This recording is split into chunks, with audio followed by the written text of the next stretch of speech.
driving home on the back roads in South Carolina, and I said, Lord, help me.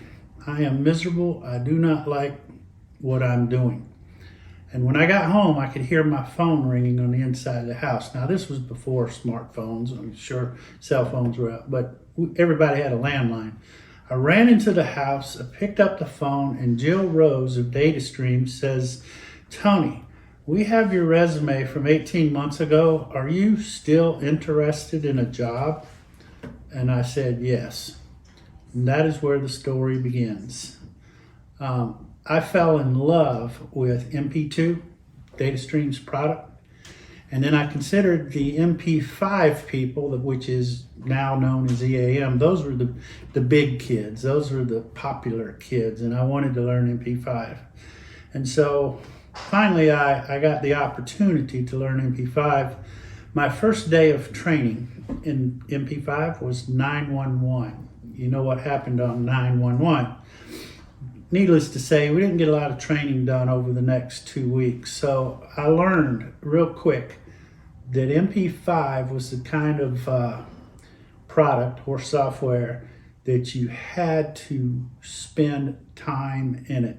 Now, when racing sailboats, they say time in the boat, time in the boat, time in the boat. Well, when learning EAM or MP5 as it was called back then, you needed time in the application. So I spent weekends and evenings learning everything I could about MP5. Well, you really can't do that unless you're passionate about what you're doing. And I was passionate about what I was doing. When I got introduced to customers, I put myself in their shoes and I tried to shift that passion from me to them. A lot of times they fed me way more passion than I could imagine. Their excitement about having a software to help them solve their problems just carried over to me. And so through this time, I built relationships and got to know some people. Well, after 3 years of doing MP5 consulting for Datastream, I looked around to my left and right, and a lot of the consultants I had known were gone. They either flat out got fired, or one or two of them started their own consulting firm. And I said, well, you know, I kind of like this, and I want to do this, and I don't want anybody to ever take it away from me. I think I'm going to break out and start my own company. And that's what I did in 2003. I only had 2 customers, and we were happy. We were solving problems. We were working. Everything was going good.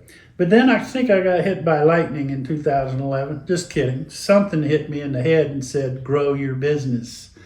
And we finally got a real brick and mortar office. I think it was 2013. And I don't know what happened, but once we got a real office, we started growing, started hiring people, we started getting recognized by Infor, and we just skyrocketed. In fact, we doubled our revenue 3 years in a row, and then kind of still continued at a 20 to 30% increase yearly. And so that was fun. What's the most fun for me is changing people's lives, the people that work for me. I like to keep them positive and keep them upbeat, and I like for them to make as much money as they can. And we're not a greedy company. We're all about relationships with our people that work for us, our contractors, and most of all, our customers.